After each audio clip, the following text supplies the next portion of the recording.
You knew you showed up at this meeting tonight for some reason, right? Okay, so we're going to go into our ornament challenge, and I'm going to start off with a couple of ornaments that I did. Both of these, I guess, was mostly spindle turning. I did hollow this one out a little bit. I honestly, when I got done, I thought the shape should have turned the other way, but I went with it.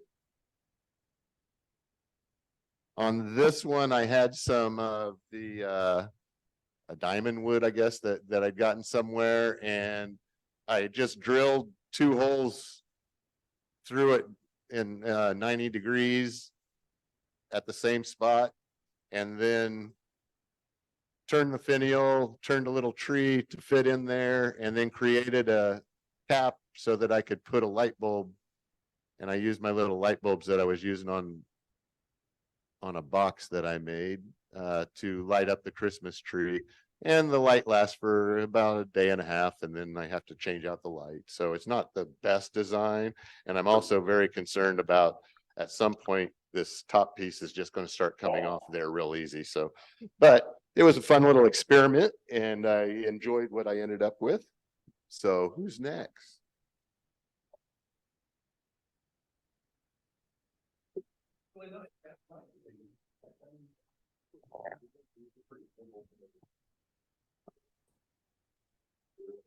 I made about a dozen little snowmen with a tilted cap, and my wife gave them away as quick as I could make them. So I made them really fast. They were probably about 20 minutes between 2 pieces of wood and super glued together, nothing fancy.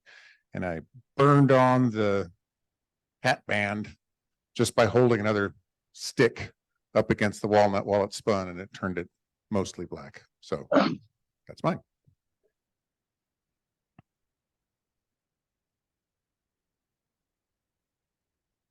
Well, this purple one I made a few years ago because I had some purple dye that I'd use on a bowl I gave a girl at work. And then this one here, I'd made several of them in the last few weeks, but this is the one I'm happiest with. It's just a piece of canary wood that I got out of the bin at Woodcraft. It'd been sitting in the garage for a few years, so I kind of like it.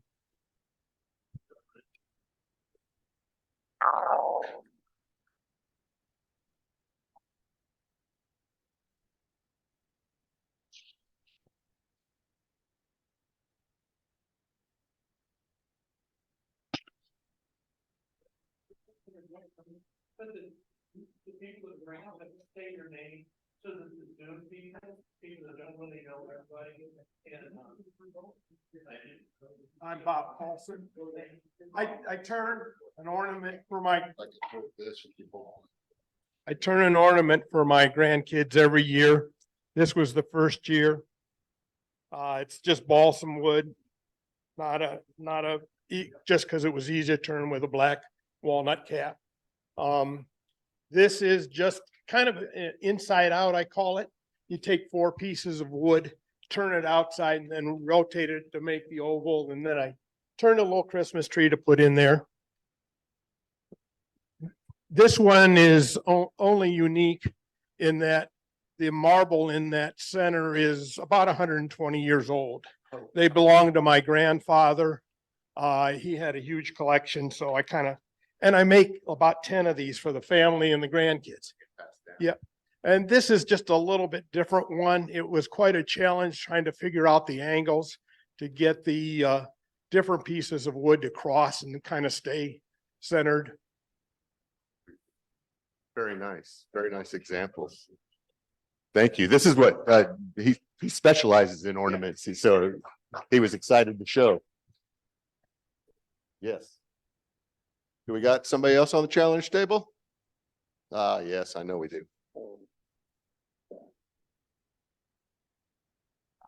Linda.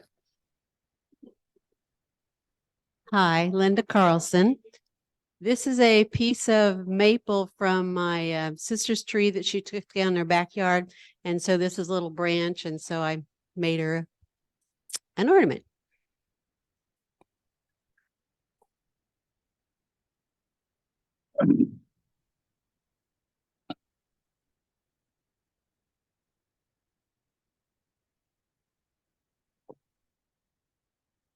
Those of you who were at the Christmas dinner saw another one of these that was in the gift bags. I shipped a bunch of them to members of the family and kept the first one that I did. The little tree in the center is Swarovski crystals. There was a place that was selling out some beads that were being discontinued, and these turned out to be nice little trees.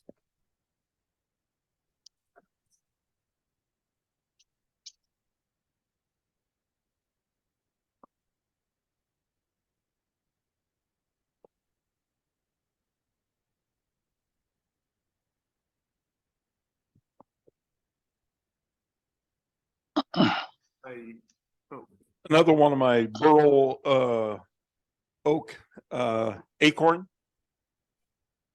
Oh, I'm Chucko the Wonder Dude. How about that? Okay. And I made a bunch of these. Everybody liked them. This is the year that the caps aren't. So next year there should be a lot of them.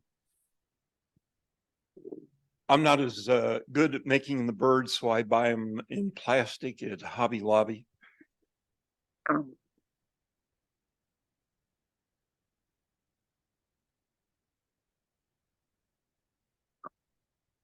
My name is Phil. I didn't do anything too elaborate. I was trying to make a few of these as gifts for people for the holiday season here. And there's actually a British woodturner who it was a skew challenge. So I did these all the skew. This is the first one I made. No, this is the first one I made. Didn't like it as much. I made a few others. I made this one, but this one cracked. So this is why I've got these two here tonight. But it was good skew practice and a lot of fun to make. And they're just super simple. One thing I have noticed with the skew though is that harder woods are harder to turn with the skew. So softer woods are a lot funner to turn with the skew. More fun. The paint can, yeah, the latex paint.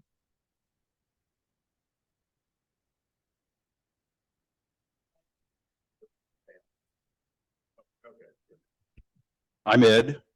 This is another one of like I gave away at the Christmas party. It's got ribbons that you pour epoxy resin and you pour them and then you trim them and then you heat them back up and then you can form them into different shapes.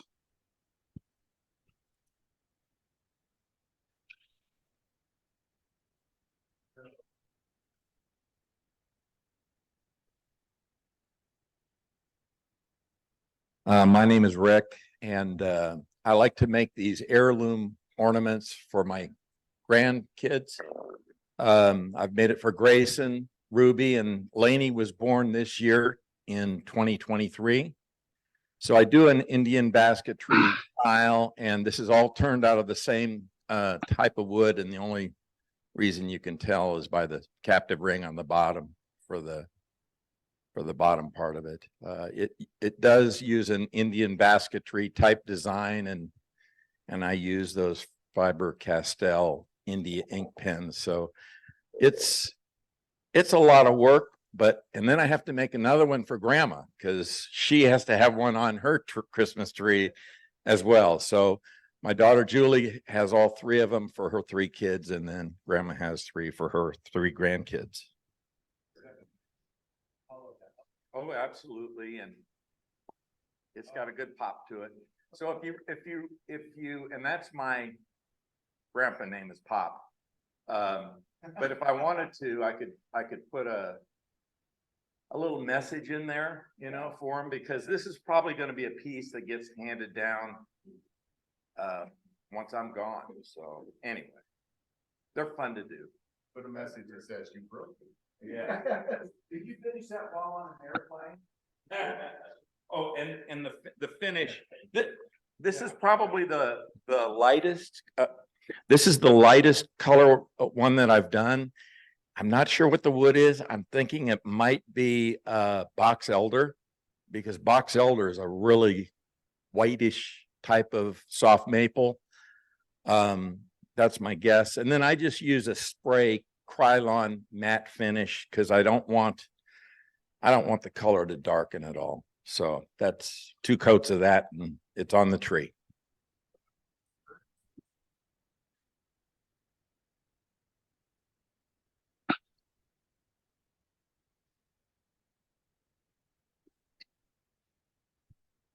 My name is Elizabeth. My name is Elizabeth and I made a little gnome. That's the only one I've made so far. I actually made it for tonight, so a little gnome.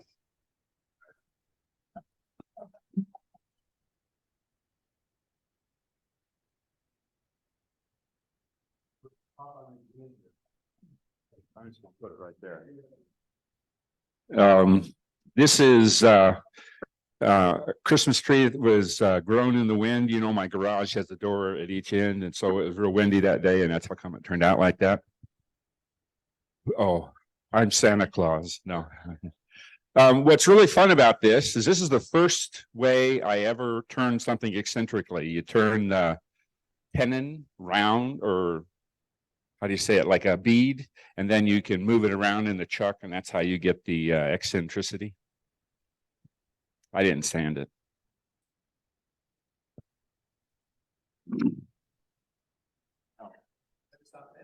Okay.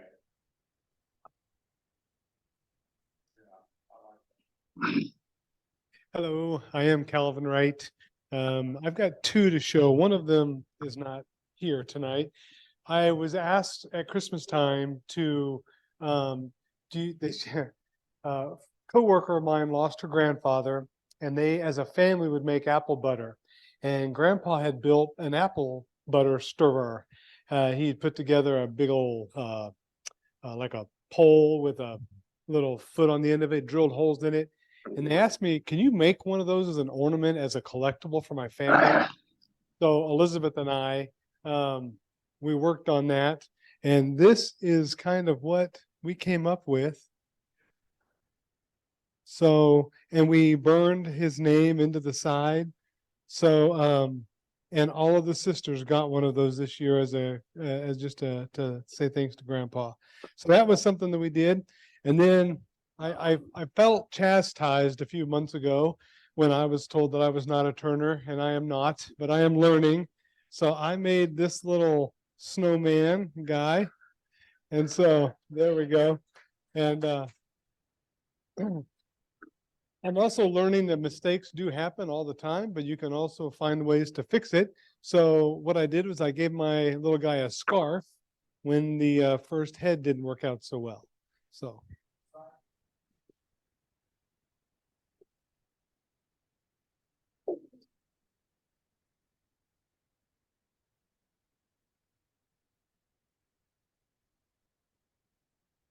I think that is it for our challenge table. I appreciate everybody's participation there. There's some beautiful things and some wonderful ideas to kind of share with the group. Keeping things rolling, let's move right on into our show and tell table, and Rob's going to start us out here.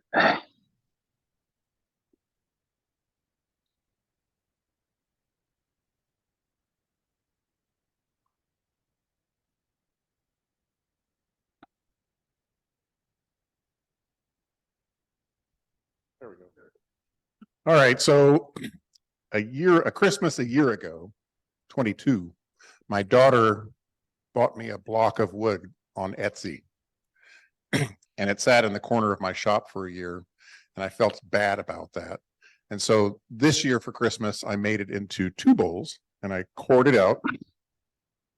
And I regret that the block of wood was not labeled what type of wood it was, but it's gorgeous. It's spalted something. And my daughter couldn't find what it was on her Etsy account. So I am accepting comments about what type of spalted wood this is. But I used a coring tool, and this one has a recess in the bottom of it. And that's how I made the big one. And that's actually the first time I think I've used a recess in a bowl. But if you have guesses, It's just $1 a guess. Here, I'll walk these up to the camera on my way out.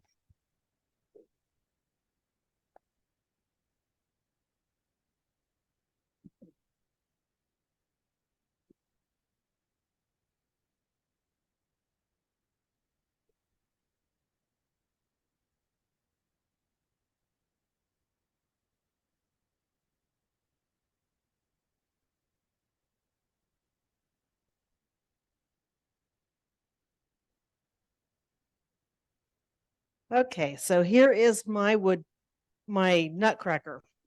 And I made him, Calvin made the base with his table saw, because I don't do that. And I did everything else. And then I do not paint. So I gave it to my sister and she painted it. And then we glued it together.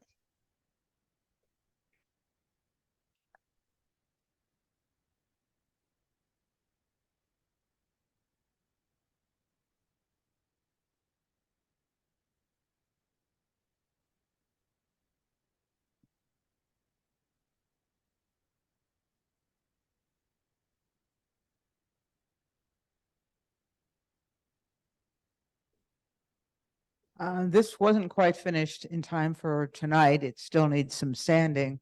But the reason for bringing it was Chris was dying to see someone who had actually used one of the insert screw.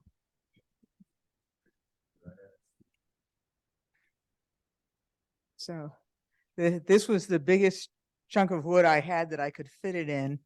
And it started out wet, so I had to twice turn it. The recess for the screw had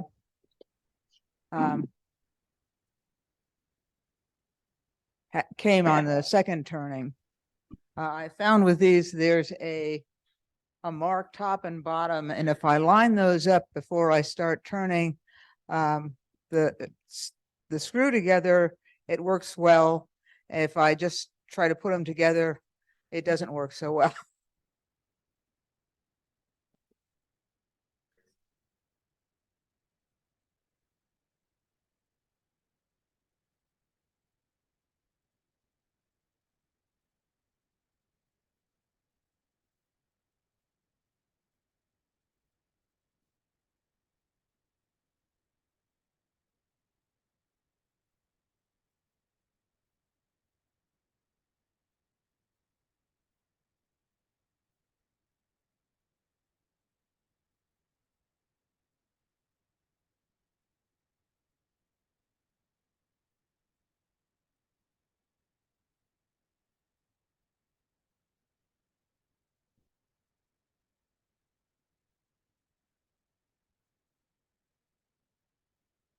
Rick again.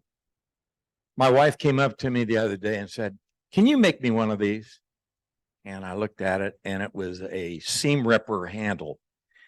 And so Anthony wants me to name him Jack the Ripper. So basically I said, okay, I'll try that. So I had a piece of nice Brazilian rosewood and away I went. And I drilled the hole in on this side and then I took it off the lathe and I took it up to her and what do you think about this? A little bit off more and this and that. And then as it turned out, she liked it better this way instead of the big end on the front. So I had to start all over again.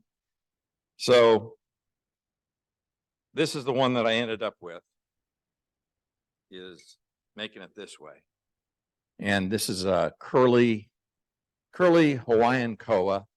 And this thing just pops right out of there and fits right in like so. So anyway, kind of a neat thing. And also the finish on this is that Parfix. One coat and it's done.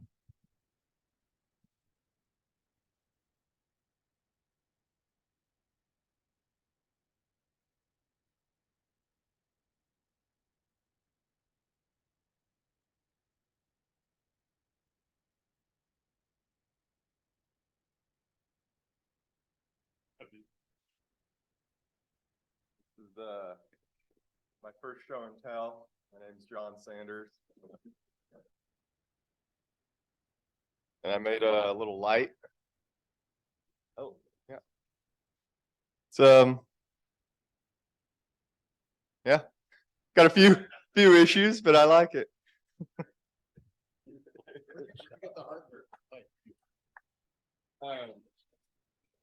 The hardware was Grand Brass, just company online. It's Northland wood. I'm open to guesses. I think it might be birch, but I don't really know.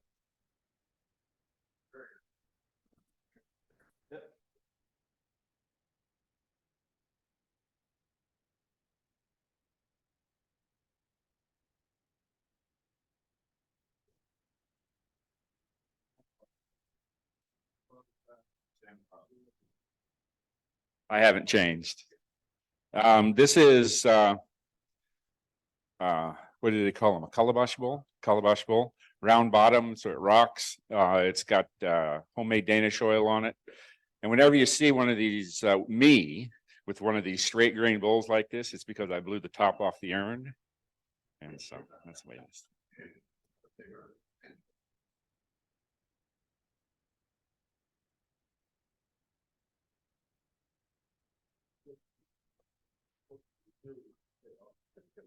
I think that's all of our problems.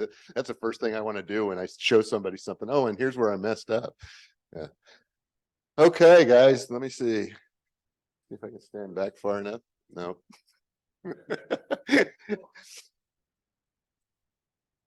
All right. We got a very temperamental cord on that thing. Seems like so.